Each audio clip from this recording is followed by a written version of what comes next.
Best of monsoon. ये कहानी मुंबई में रहने वाली गुप्ता फैमिली की है। मिस्टर गुप्ता अक्सर काम के सिलसिले में घर से दूर रहते थे। मिसेस गुप्ता को इसकी आदत तो थी, पर दो छोटे छोटे बच्चे, नया फ्लैट, नई जगह, अकेले मैनेज करना थोड़ा मुश्किल हो रहा था। 26 जुलाई को मुंबई में जोरदार बारिश हो रही थी। उस रात मिस्टर गुप्ता ऑफिस के काम से बाहर थे और मिसेस गुप्ता अपने दोनों बच्चों को सुलाकर हॉल में टीवी देख रही थी। रात के तकरीबन 1 बज रहे थे।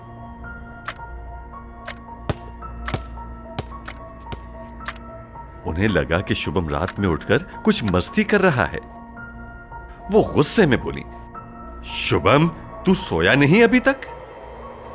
पर वहां शुभम नहीं था, बल्कि एक 18-19 साल का एक अजीब सा दिखने वाला लड़का था।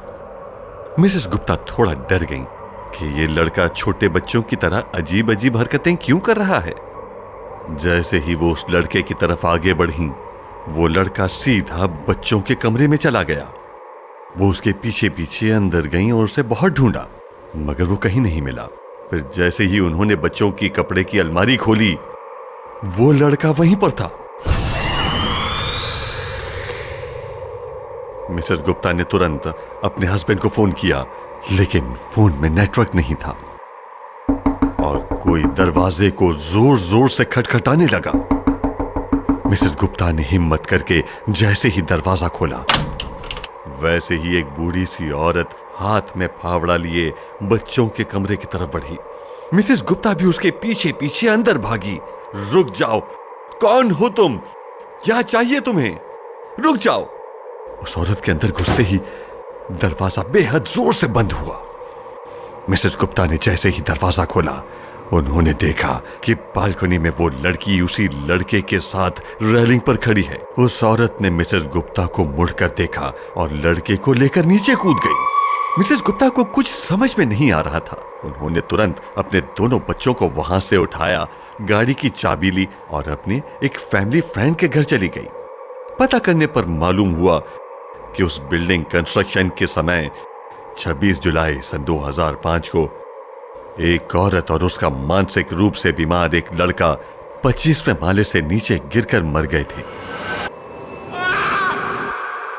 वो फ्लैट आज तक खाली पड़ा है और कोई उस घटना को सुनकर वहां नहीं रहना चाहता। बारिशों के मौसम में पानी की बौछार और ठंडी हवाएं कितनी सुहानी होती हैं, सड़कें उतनी ही सुनसान और खतरनाक। आज की कहानी हमारे एक व्यूअर अजीत के साथ हुई एक सच्ची घटना पर आधारित है। मेरा नाम अजीत है और अगस्त 2016 में मैं जब अपने ऑफिस के एक दोस्त कार्तिक के साथ दिल्ली से मनाली जा रहा था,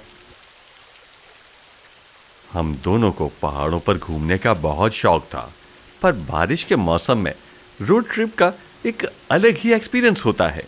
हमने सोचा क्यों ना इस वीकेंड हम मनाली की एक छोटी सी ट्रिप मारें। हमारा वहां रात के 9 बजे तक पहुंचने का प्लान था, पर तेज बारिश की वजह से हम लोगों ने 2 घंटे का ब्रेक लिया। आसपास के लोगों ने हमें ऐसे मौसम में आगे जाने के लिए बहुत मना किया, लेकिन हम लोग भी ठान कर आए थे कि ये मनाली की ट्रिप तो एंजॉय करके ही घर लौटेंगे। तो बारिश हल्की होते ही हम वापस मनाली की ओर निकल गए। कुछ ही दूर जाते ही इतनी तेज धुआंधार बारिश हुई कि मेरे लिए गाड़ी चलाना मुश्किल हो रहा था। गाड़ी के शीशे पर ओस जम गई थी, जिसकी वजह से आगे का रास्ता बिल्कुल नहीं दिख रहा था। मनाली कोई 40 किलोमीटर ही दूर था, तो हम धीरे धीरे किसी तरह गाड़ी चला रहे थे। कुछ दूर हमें एक चाय की टपरी मिली, तो हमने वहां गाड़ी रोक ली। हम गाड़ी में बैठकर चाय ही पी रहे थे कि अचानक से हमारी गाड़ी की खिड़की पर किसी ने जोर जोर से ठक ठक की। मेरे दोस्त ने जब गाड़ी का शीशा नीचे किया तो हमने देखा कि एक बहुत ही सुंदर लड़की सफेद साड़ी में ऊपर से नीचे तक भीगी हुई हमसे कुछ कहना चाह रही थी। वो बोली, साहब, क्या आप मुझे आगे तक छोड़ देंगे? पास में ही मेरा गांव है। मुझे वो लड़की कुछ ठीक नहीं लग रही थी, लेकिन मेरा दोस्त कार्तिक उसकी खूबसूरती से बहुत ज्यादा इंप्रेस हो गया था और उसे बिठाने के लिए मुझे इंसिस्ट करने लगा था। मैंने उसकी बात मानकर उस लड़की को पीछे वाली सीट पर बिठा तो लिया, पर मेरे मन में कुछ अजीब सा खटका हो रहा था। मेरा दोस्त उसे कुछ न कुछ सवालात किए जा रहा था, पर वो लड़की एकदम चुपचाप बैठी थी। मुझे उस लड़की की आंखों में एक अलग सी चमक दिखी। बारिश और तेज हो गई और एकदम से उस लड़की ने कुछ बोलना शुरू कर दिया। वो कहने लगी, इस सड़क पर बारिश के वक्त बहुत एक्सीडेंट होते हैं। 2 महीने पहले मेरा भी इसी सड़क पर एक्सीडेंट हुआ था। मैं ऐसे ही पूरी भीगी हुई इस सड़क से अपनी गांव जा रही थी और जाते वक्त पता नहीं किस गाड़ी ने अचानक मेरे सामने आकर मुझे ठोकर मार दी और तड़पती हालत में मुझे यहीं छोड़कर चली गई। किसी ने वो गाड़ी रोकी तक नहीं। वो ये सब बोल ही रही थी कि मुझे चक्कर आने शुरू हो गए। जैसा जैसा वो कह रही थी, मुझे अपने सामने रोड पर वही सब होता हुआ दिख रहा था। मुझे दिखा कि सफेद साड़ी में एक लड़की को एक गाड़ी ने बहुत तेज ठोकर मारी और आगे निकल गई। मेरी गाड़ी जब उस जगह पर पहुंची तो मेरी खिड़की के बगल में आकर वो लड़की जिसका एक्सीडेंट हुआ था वो मदद मांग रही थी। जब मैंने गौर से देखा तो मैं शॉक हो गया। वो लड़की हूबहू वैसी ही दिख रही थी जैसे मेरी गाड़ी में पीछे बैठी लड़की। तभी रियर व्यू मिरर में मुझे उस लड़की का डरावना चेहरा दिखाई दिया, जिसे देखकर मैं सुन पड़ गया और मेरी गाड़ी जाके दूसरी गाड़ी में टकरा गई। मेरा सर स्टीयरिंग पर जा लगा और मेरे बगल में बैठा कार्तिक बुरी तरह से जख्मी हो गया था। जब मैंने पीछे देखा तो वो लड़की जो हमारे साथ बैठी थी वो गायब हो चुकी थी। हम किसी तरह मनाली के बस स्टॉप पहुंचे, जहां लोगों ने हमारी मदद की। ये किस्सा जब मैंने उन्हें बताया तो उन्होंने मुझसे कहा कि 2 महीने पहले उनके गांव की एक लड़की की एक रोड एक्सीडेंट में मौत हो गई थी। और आज भी वो सब सोचकर मेरे रोंगटे खड़े हो जाते हैं। ये कहानी हमारे एक व्यूअर अमित ने हमें भेजी है। अब मैं आपको उसी के नजरिए से ये कहानी सुनाऊंगा। ये बात सन 2012 की है, जब मैं बिट्स प्लानी में इंजीनियरिंग कर रहा था। कॉलेज का फर्स्ट ईयर था और मुझे गांधी भवन हॉस्टल में रूम नंबर 138 अलॉट हुआ था। हॉस्टल के पहले दिन मेरे साथ कुछ अजीब सी चीजें हो रही थीं। रोज सोने के बाद आधी रात में मुझे किसी लड़के के रोने की आवाजें सुनाई देती थीं, जैसे कोई उस लड़के को बहुत बुरी तरह पीट रहा हो। कभी मुझे ऐसा लगता था कि मेरे रूम के अंदर कोई आया है और खिड़की के पास खड़े होकर मुझे बस घूरे जा रहा है। मुझे तब और ज्यादा डर लगने लगा जब मेरे रूममेट ने बताया कि उसे ऐसी कोई आवाजें सुनाई नहीं देती थीं। शुरू के पहले महीने में हमें 4 दिन की छुट्टी मिली थी। कई लोग घर चले गए और हॉस्टल में बहुत ही कम लोग रह गए थे। मेरा रूममेट भी घर चला गया था और मैं मेरे रूम में अकेला था। उस दिन बाहर जोरदार बारिश हुई। करीब रात के 12 बजे दरवाजे पे बहुत जोर से खटखट हुई। मैंने दरवाजा खोला तो वहां कोई नहीं था और जब मैं वापस मुड़ा तो मेरे रूम का सारा सामान बिखरा पड़ा था। बारिश और तेज हो गई थी, जिसकी वजह से लाइट भी चली गई। कुछ देर बाद दरवाजे पर जोर जोर से खटखट हुई, लेकिन इस बार भी बाहर कोई नहीं था। तब मैंने देखा कि बगल वाला कमरा, जिस पर हमेशा ताला लगा रहता था, वो खुला हुआ था। पता नहीं मुझे क्या सूझा, पर मैं उस रूम के अंदर जाने से खुद को रोक नहीं पाया। अंदर घुसते ही कमरे का दरवाजा जोर से बंद हो गया। मुझे फिर वही रोने की आवाज सुनाई देने लगी जो मुझे हर रोज रात को सोने नहीं देती थी। तभी मेरे पीछे अलमारी बहुत तेजी से हिलने लगी और मुझे ऐसा लगा कि उसके अंदर से कोई बाहर आना चाहता है। इतने में मुझे खिड़की के टूटने की आवाज सुनाई दी और जैसे ही मैं पीछे मुड़ा, मुझे कड़कती बिजली की रोशनी में पंखे से लटकी एक लड़के की लाश दिखी। वो देखकर मैं बुरी तरह घबरा गया और उस कमरे से निकलकर नीचे गार्ड के पास भागा और उसे सब कुछ बता दिया। वो गार्ड मुझे वापस उस रूम नंबर 137 में ले गया तो मैंने जो देखा उससे मेरे होश उड़ गए। उस कमरे पर ताला लगा था। गार्ड ने मुझे बताया कि वो रूम पिछले 15 सालों से बंद है। उसने बताया कि यहाँ एक लड़का रहता था। उसे यहाँ एक प्रोफेसर की बेटी से प्यार हो गया था। प्रोफेसर को उनका रिश्ता बिल्कुल भी मंजूर नहीं था और एक दिन प्रोफेसर ने उस लड़के को पंखे से लटकाकर मार डाला था और उस लड़के का नाम अमित था। यह सुनकर मैं पूरी तरह दंग रह गया। मैंने अगली सुबह ही अपना हॉस्टल चेंज करवाया।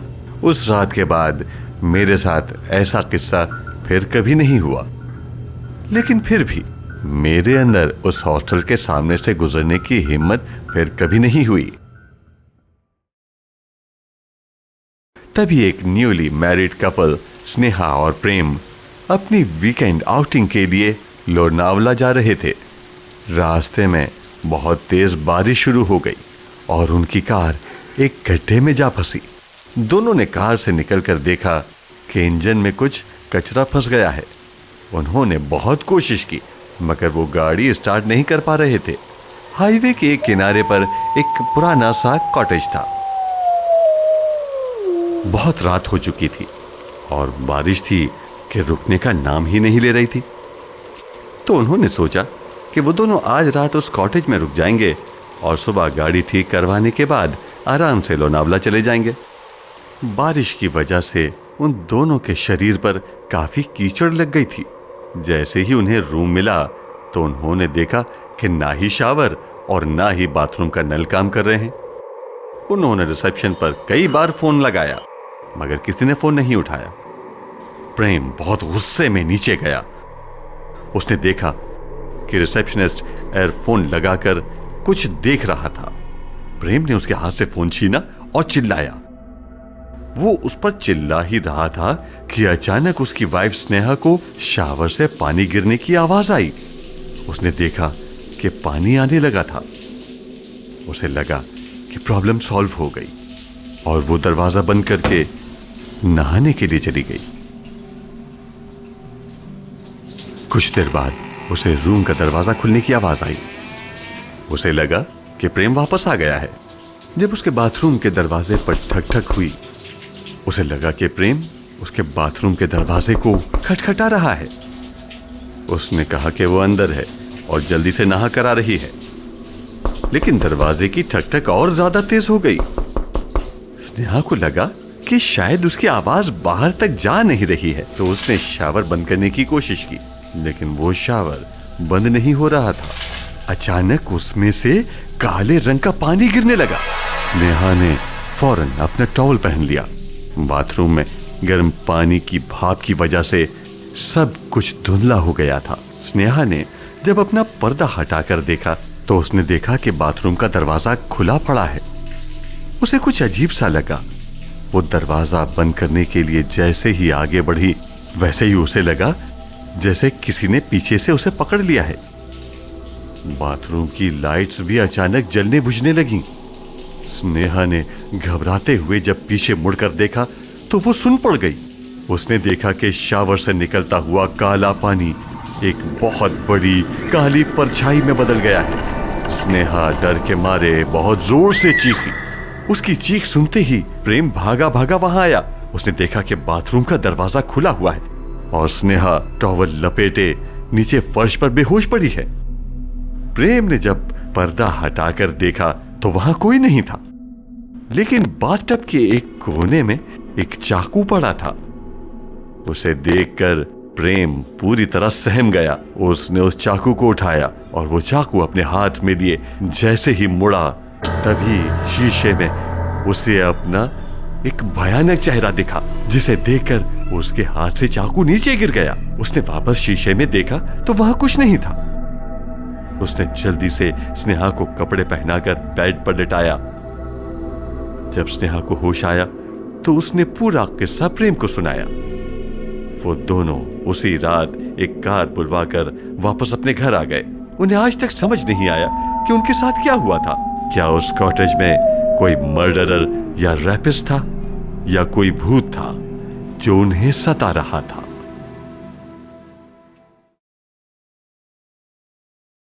मुकेश मिल्स इंडिया की सबसे हॉन्टेड जगहों में से एक, जो अक्सर भूतिया या हॉरर फिल्म्स शूट करने के लिए इस्तेमाल की जाती है।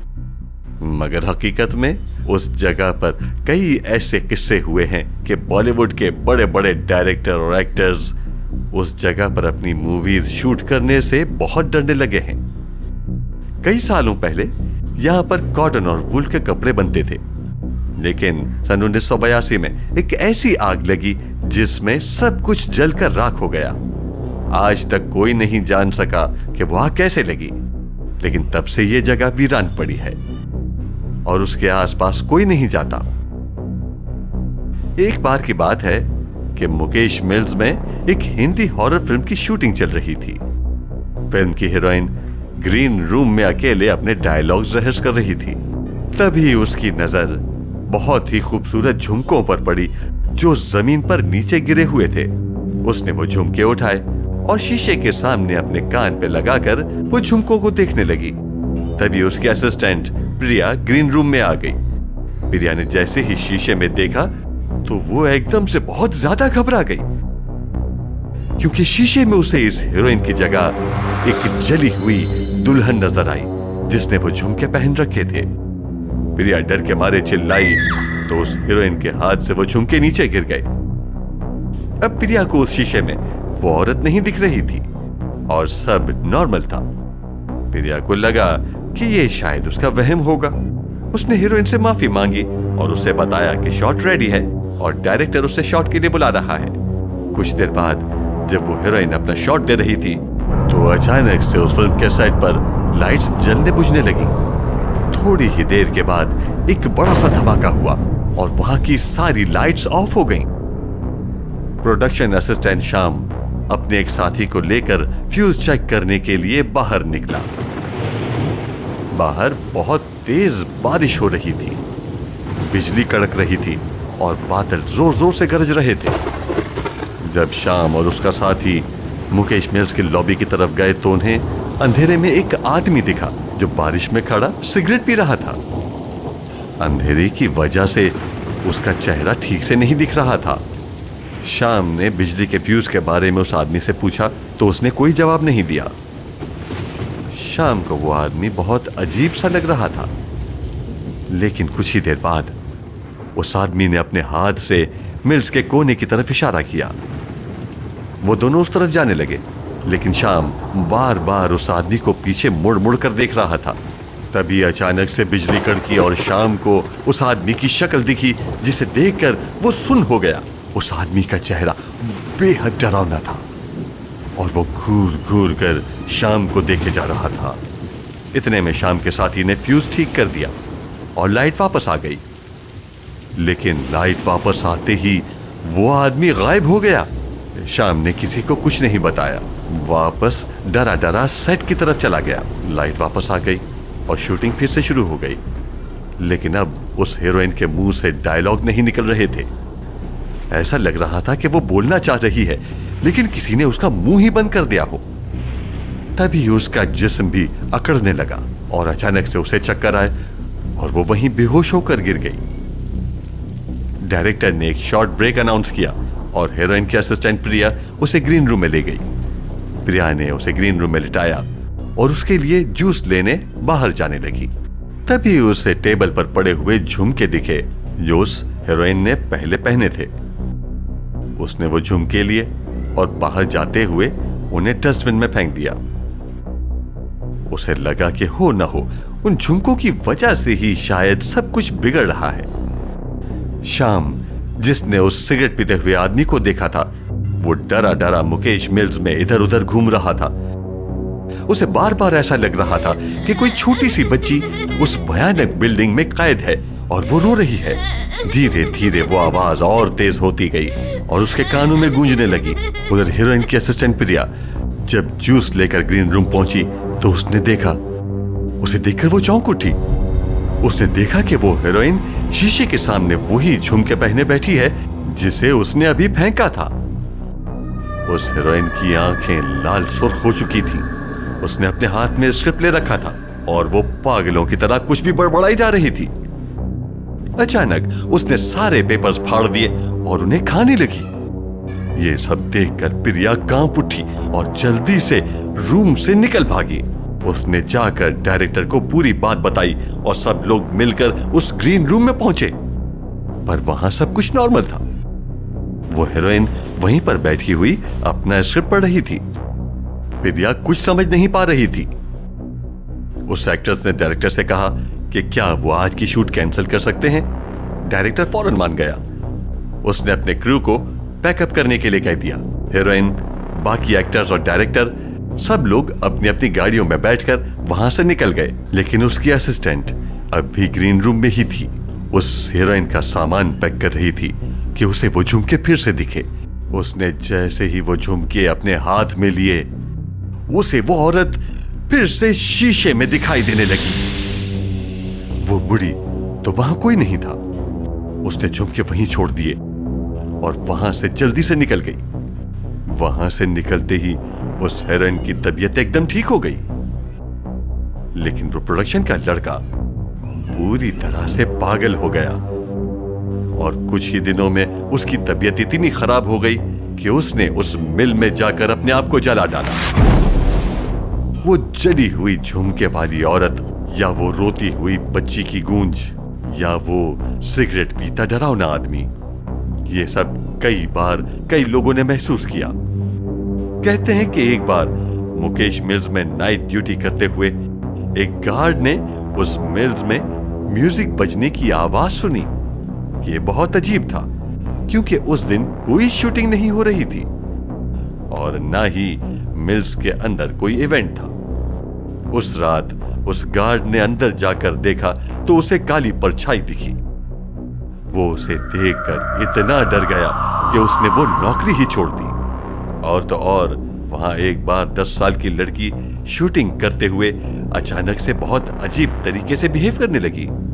उसने पहले तो एक मर्द की आवाज में सबको बाहर जाने के लिए कहा और फिर अचानक अपने हाथों के बल उल्टी होकर चलने लगी और कुछ ही देर में बेहोश हो गई। ये देखकर सब लोग वहां से जल्दी से निकल गए। जैसे ही उसके पिता उसे उस मिल से कुछ दूर लेकर गए, वो एकदम नॉर्मल हो गई, लेकिन उसे कुछ भी याद नहीं रहा कि उसके साथ क्या हुआ था। मुकेश मिल्स की ऐसी कई कहानियां हैं और वहां ऐसे कई ऐसे राज छुपे हैं, लेकिन मुकेश मिल्स का सच कोई नहीं जानता।